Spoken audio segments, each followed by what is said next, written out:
The Nerdgasm Talk podcast is brought to you by Spaces Philly. If you love podcasts, go to spacesphilly.com where you can check out Lulu and Pop, Both Sides, Turntables, Jump Thought Super Tongue, and the Nerd Coalition's very own No Gimmicks Needed. Visit spacesphilly.com today. And now, feel the Nerdgasm.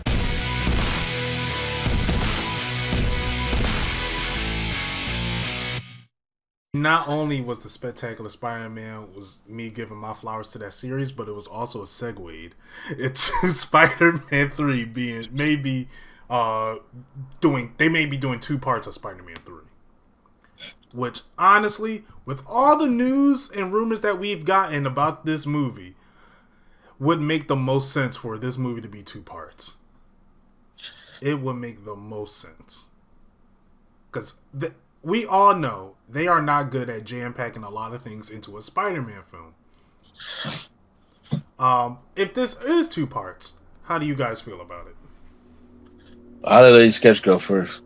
Why you let me go first? He probably has a lot to say. He probably does have a lot to say. I can just say I agree with Swag. I think it would make the most sense. You know, they like putting 50-11 villains in Spider-Man movies, so why not? And then you got the multiverse of people, and then you got apparently Tom Holland's brother may be playing Harry Osborn, so you're introducing them in there. So what? With Osborn, like his real life brother? Yes. So okay, it's a lot going on, and like you I heard it was bringing Dr. Ock back. Yeah, they're bringing Doc Ock back, Electro. You got the situation with Mysterio. You got the situation with him being revealed to everyone. You got Daredevil being in this movie. This definitely should be much. Because we really don't need 85 villains in one Spider-Man movie. Yes.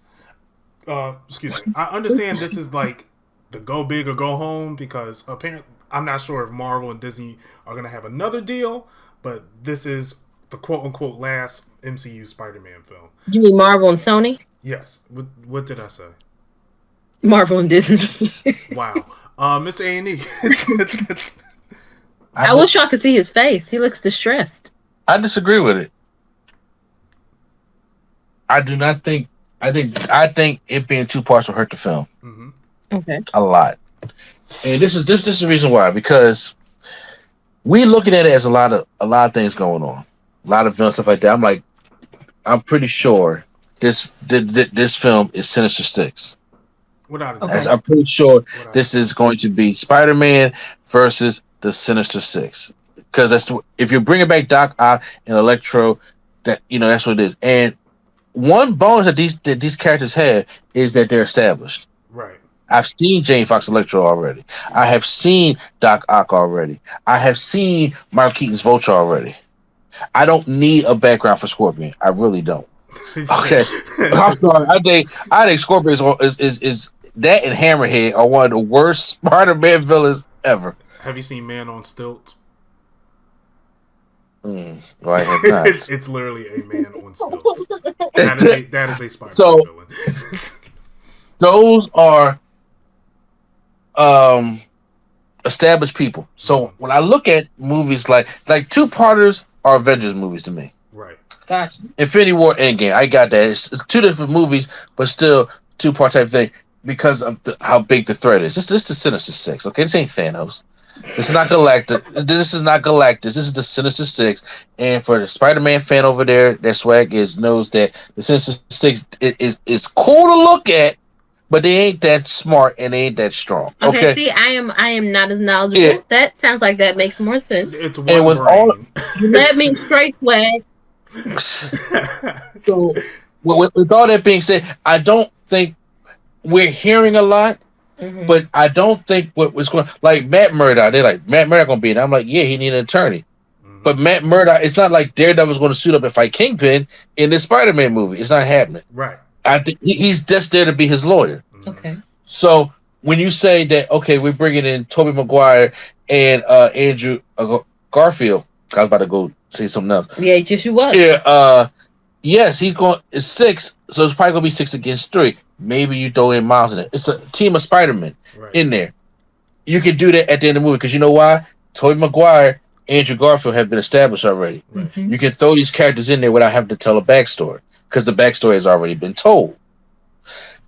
if you cut the movie up, you're giving unnecessary time and story arcs to characters that don't need it, because you gotta stretch it out. Okay. If two movies are going to be these are Marvel movies, so let's say 2 hours and 15 minutes on average of what they may be. It's like, I don't need to give the background to Mysterio. We've seen that in Far From Home. I don't need to give the background of Tom Holland Spider-Man. We've seen that already. I don't need to figure out what's going on in the life of Tobey Maguire. I could take literally 5 to 10 minutes to do that in one movie. I don't need a half an hour to see Tobey Maguire and Kirsten Dunst be what we always thought they were in Spider-Man 3. I definitely don't need to see Andrew Garfield crying because he lost Emma Stone. Because he killed Emma Stone. He didn't kill her. He just couldn't catch her.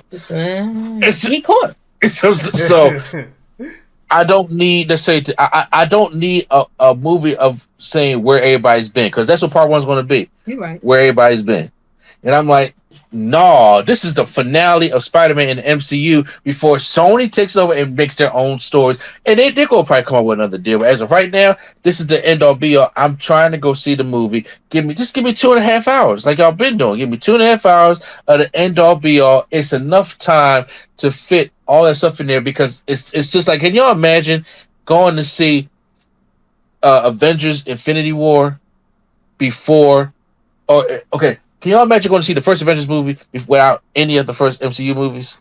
No. You're lost. That would be that'd be like WandaVision. So you have to sit there and you have to take time to talk about all these characters: Tony Stark, Captain America, Thor, Bruce Banner, Hawkeye, and Black Widow. So then that's what the first movie is for. Then the second Avengers movie is when we finally get what happened in the first movie. Right. We don't need all that now. The good thing about Marvel is that they have, and Sony, and they have established every single character they have mentioned. The Daredevil series with Matt Murdock has been established for 2 seasons. 3, actually. We know what Matt Murdock is about. We know he will only go up against. So if he listens to the heartbeat, everybody doesn't know what that is, then why are you coming to the movie in the first place? But see, don't you think they might spoon feed folks? Because what if you haven't? Have you seen WandaVision? That's what. But I feel like WandaVision are for fans of this. Yes. Like, my mom's not going to watch. watching. My mom's not going to watch WandaVision, but she will go see Endgame and all that.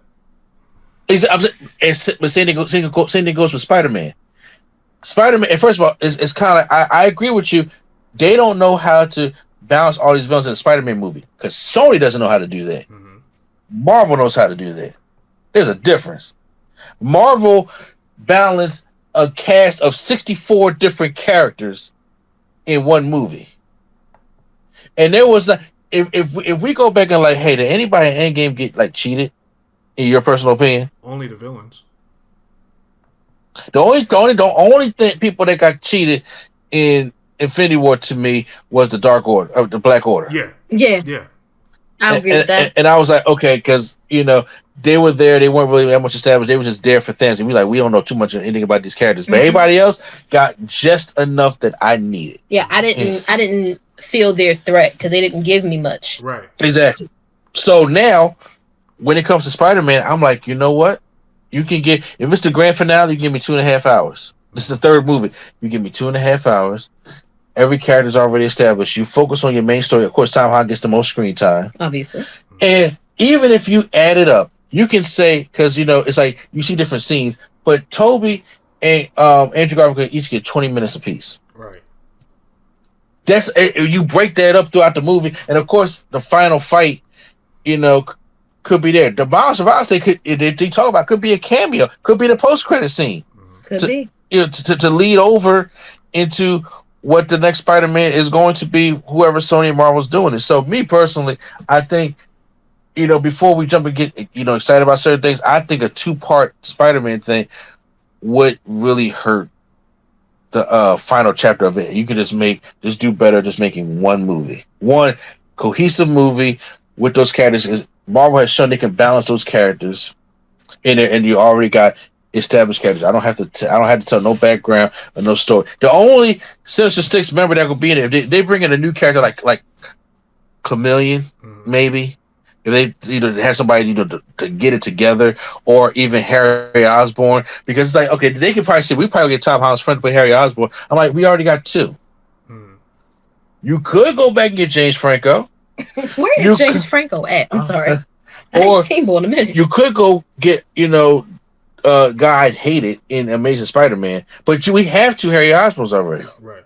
I think if we were to have a 2-part, I think part 1 will be like getting that the Peter Harry Osborn relationship, him going through the court thing, and him trying to fight the Sinister Six by himself, not understanding what's going on, and then like the next part will be the Spider-Mans that we already have established, teach him how to be Spider-Man or how to be his own Spider-Man. Because from what we've seen in these movies, he's still under the shadow of Tony Stark. He is, and that works for Spider-Man fans. That don't work for the people that's putting money in this movie. After hearing all these, look, I'm talking about to just go by the eyes of a casual person. After hearing all these confirmations, not rumors, confirmations. Ooh, you're right. I did not like that. I'm sorry. I had to go look him up. Yeah.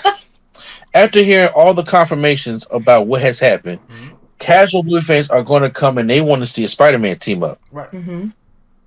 They don't have to. Now, me and you are different. You say we're not just in the MCU, just be in MCU. We read comics, we're nerds and stuff like that. And you're a big fan of Spider-Man, and so your idea works for me, but it don't work for the money. Right. Mm-hmm. They gonna want to come. They're like, wait a minute. They said Tobey Maguire gonna be in this. They said Andrew Garfield gonna be in this. Mm-hmm. I just want to see Spider-Man kicking ass. That's basically what it's gonna be. That's what's gonna help sell, your movie and marketing. And that's one thing I think when it comes to our nerd realm, they don't truly understand, because it's all about passion, and you want to do things for the fans. It's also got to be about marketing. That's why I feel as though WandaVision is the way it is. Because imagine WandaVision as being regular, right? Right.